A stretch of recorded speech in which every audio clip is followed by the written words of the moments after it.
decíamos que ha pasado un huracán, Noboa, en este año en el Ecuador. Casi en modo titulares, ¿cómo podríamos rescatar un punteo de esos efectos devastadores del huracán Noboa? Bueno, Ecuador lleva días de entre 10 y 12 horas sin luz por cada uno de los días y ahora también se vienen cortes de agua. Apartan y suspenden a una vicepresidenta electa. Recordamos que también la habían deportado de facto, digamos, por una gira por el exterior durante casi un año. La inseguridad cada día está peor, continúan los motines y muertos en las cárceles, el crimen organizado echa raíces en Quito, aumentó la tasa de desempleo y de subempleo, aumentó el precio del combustible, subió el IVA, crece el ritmo de ecuatorianos que emigran y inhabilitan al candidato que le puede quitar votos al presidente. La economía ecuatoriana entró en recesión y el consumo de los hogares también ha caído. O sea, ¿se imaginan que un presidente en un año hace todos estos estragos, desde la falta de luz hasta eliminar al candidato que le podría quitar votos, pasando por una caída de todos los indicadores macroeconómicos y sociales, subiendo el IVA? ¿Se imaginan que todavía sea candidato y pueda ser competitivo en las urnas? Porque en Ecuador, Bahía, tenemos elecciones a la vuelta de la esquina, ¿no? O sea, tenemos elecciones presidenciales, pues este es un mandato corto, recordamos que fue un mandato corto por una muerte cruzada, que es una figura constitucional que en el Ecuador permite disolver ejecutivo y legislativo y convocar nuevas elecciones. Eso lo hizo el señor Lasso. Y en este mandato corto nos enfrentamos o tenemos elecciones presidenciales ahí, a la vueltita de la esquina, ¿no?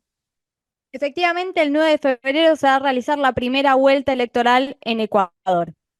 Además, para ganar en Ecuador, siempre lo recordamos porque es una de las preguntas que uno se hace cuando no es un experto en un país.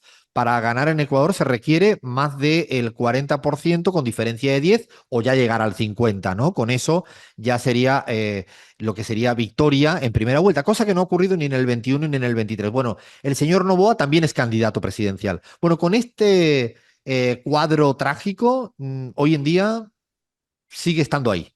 ¿Por qué sigue estando ahí? Yo creo que porque canaliza por ahora buena parte del del voto conservador. Él granjea el voto más, voto neoliberal, voto conservador, que no encuentra por ahora, insistimos, un candidato alternativo. El único candidato alternativo era Jan Topic, que se presentó en las anteriores elecciones y lo han tumbado. O sea, han puesto un nombre que casi no lo conoce ni su padre ni su madre. Tenemos por ahí el nombre por decirlo, no es porque nadie tenga con precisión la biografía política, es un desconocido absoluto en el Ecuador que sustituye a Jan Topic por estar sacado, igual que Rafael Correa tampoco puede presentarse, o sea, va proscribiendo a todo aquel que le pueda hacer sombra el señor Novoa, antes lo hizo el señor Lasso y antes lo hizo el señor Lenín Moreno. Efectivamente, Alfredo Antonio García Reyes reemplazaría a Jan Topic en la elección del 9 de febrero y si hay balotaje sería el 13 de abril. 2 meses, imagínense una segunda vuelta que si se diera es larga. Bueno, ¿cuál sería en este marco de huracán Novoa, donde la gente la está pasando muy mal, desde no tener luz, una cantidad de horas importantísimos al día durante ya mucho tiempo seguido? Y le mandamos un beso a toda la gente que nos escucha a través de Radio Pichincha y que nos sigue en el Ecuador, muchos amigos y amigas que tenemos. Con este cuadro se presentan a las elecciones, el candidato presidente está ahí, todavía veremos por qué. Aunque Jan Topic no está, es cierto que hay otros candidatos de su espacio ideológico que por ahora son, diríamos, insignificantes, pero que habría que llamar la atención sobre dos de ellos, ¿no? No sé si tenéis ahí el baile de nombres, el señor Cucalón y el señor Ujú. Cronfle, me salen los nombres casi así. Lo de menos de los dos nombres es que en el Ecuador tradicionalmente en las últimas elecciones siempre han aparecido candidatos de última hora. ¿Por qué? Porque la mayoría de las encuestas dicen que casi el 50% de la ciudadanía ni piensa en elecciones y mucho menos ha decidido a quién va a votar. Ya pasó en el 2021 con candidatos como Xavier Herbas y Yacu Pérez, pasó en el 23 con el propio Jan Topic y con Zurita, que era el que pusieron de sustituto de Villavicencio, porque fue asesinado. Recuerden que también hubo un asesinato en plena campaña electoral en el Ecuador. Eh, Por lo tanto, es difícil a día de hoy pronosticar si los dos candidatos de la derecha van a aparecer y le van a ir robando y vaciando de voto al señor Noboa. Lo que es cierto es que Noboa, la gente lo puede llegar a votar sin estar de acuerdo con lo que hace. ¿Por qué? Porque parecería que sería la única alternativa para que no llegue el correísmo.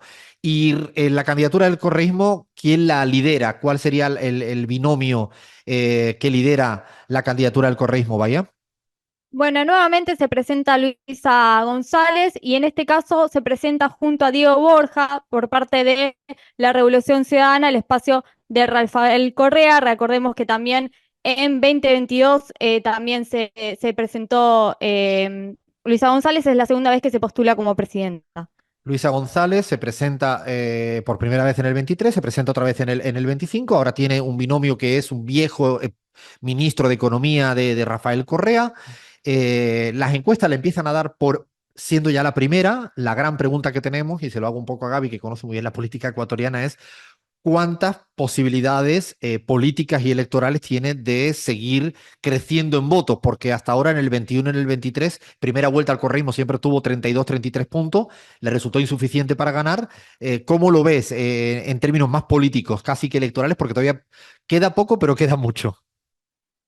Bueno, como dijimos varias veces aquí en la pizarra, el correísmo sigue siendo la primera fuerza en la primera vuelta, pero tiene un techo que se volvió un techo muy duro el 2021 y el 2023 en la posibilidad de sumar votos en una segunda vuelta.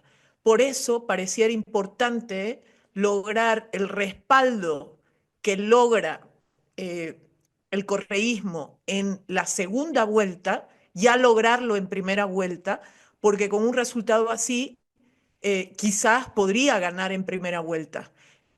Ahora, en política, como dijimos siempre, nada es aritmética pura, es decir, el lograr romper ese techo en la primera vuelta implica también para Luisa González el reto de sumar, ampliar, romper su lógica de buscar las alianzas para la segunda vuelta y entonces encontrar esas alianzas con otros sectores de la población, con otros sectores del electorado en la primera vuelta. Nosotros en CELAC hemos planteado varias veces también la necesidad de estudiar con mayor detalle territorialmente a ese electorado en aquellos ámbitos y espacios donde el correísmo tiene una fuerza, pero podría tener una fuerza mayor y crecer en primera vuelta. Inclusive lo hemos encontrado en el mapa, lo hemos buscado en el mapa, lo hemos hablado aquí en la pizarra, que hay esa oportunidad. Y creo que Luisa González lo que ha hecho es un acumulado electoral que no ha soltado el proceso electoral. O sea, ella viene desde el 2023, en esa campaña del 2023, y no la soltó hasta el día de hoy. Ella siguió trabajando, siguió yendo a los territorios, siguió construyendo alianzas, fortaleciendo su discurso, corrigiendo algunas cuestiones programáticas, y eso me parece muy interesante porque le da una mayor chance de trabajo, ¿no? De hecho, como bien dice Gaby, cuando pierde uno una elección, tiene un momento de knockout y ella se levantó, asumió la presidencia del partido y siguió recorriendo el territorio, como bien dice Gaby, hasta desembocar de manera más natural en ser de nuevo la candidata. Ahí va a ser fundamental ese voto que es del centro izquierda, a veces más indigenista, a veces más urbano, que representa a Leonidas Iza, Pedro Granja y alguno, el propio Carlos Rabascal, que a lo mejor son poquitos, la sumatoria de, o sea, cada uno tiene un poquito, pero la sumatoria de esos poquitos pueden llegar a ser lo determinante para ganar o en primera vuelta o en una hipotética segunda vuelta. Lo que sí es cierto es que el desgaste del modelo neoliberal ecuatoriano ya no es el de los primeros años, ya llevan 6 años, 4 de Lenin más 2 de Lasso, y yo diría que también por una suerte de teoría de péndulo, si me lo permiten así, parafraseando al Pepe Mujica, tendría un poco esta vez más dificultades la derecha de ganar porque la erosión cada vez es más jodida para el pueblo ecuatoriano. Seguiremos semana tras semana, pues dándole mayor velocidad al análisis político electoral ecuatoriano. Seguimos en la pizarra.